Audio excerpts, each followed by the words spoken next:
They were evicting me because I refused to move to another apartment. That other apartment was in a place full of cigarettes. I know there because I walked the halls. So I'd have to move around from apartment to apartment like a pinball in a pinball machine, trying to get away from cigarettes. Next, Nancy Modugno, the manager of Brighton Tower, accused me of pushing a door into her and pushing her with my shoulder. You know what happened? She went to court and the judge believed her. It was an allegation. Absolutely no witnesses to back it up. So the judge said, she had to say to himself, this woman came in here, made some accusations against this man with no proof. But I'll back up this witness, I'll back up this woman because they're pals. This was a different judge. This judge's name was Vanessa Bogan. And she knows Nancy Modugno. And she's pals. She knows the Magnarelli. She knows Karen Magnarelli. So apparently these people all got together to make sure that I would be guilty. I didn't do anything like push a door into Modugno, and I didn't push her with my shoulder either. She just made that up.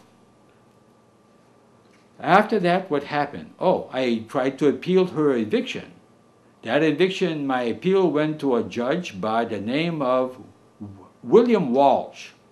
I called him Blondie, also known as Blondie.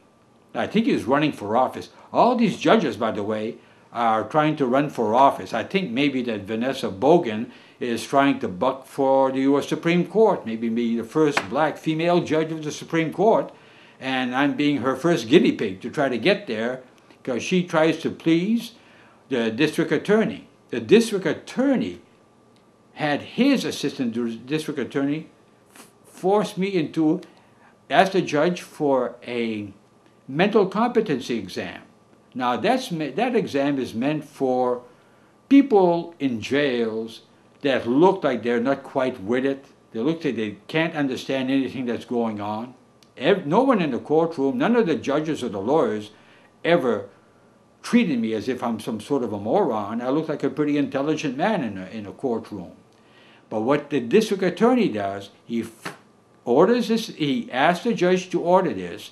The judge turns around and orders this exam, and once you go through that exam, they had 3 psychiatrists, imagine, 3 psychiatrists out witnessing me in an exam, and another social worker. The psychiatrists were Cecilia Reynolds, who was the supervisor, Brandon Reynolds, who's a fellow on a fellowship at Upstate, and also George Annis.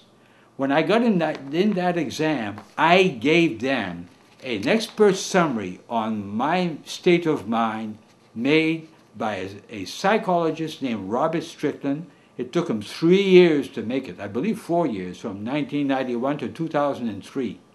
And I saw him for a year after that.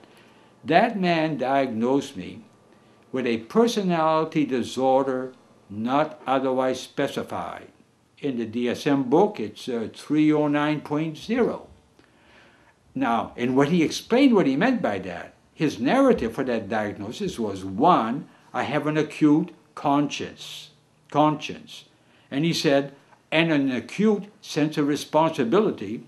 And he said, I have difficulty knowing when to speak up and when to go with the flow.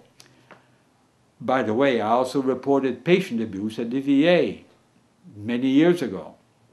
And it is my sworn testimony that if you go to the VA and complain about female abuse of male patients, and if you go to Brighton Towers and complain about smokers in Brighton Towers, and you turn to the VA and say, is this a good time to come and speak to you about patient abuse?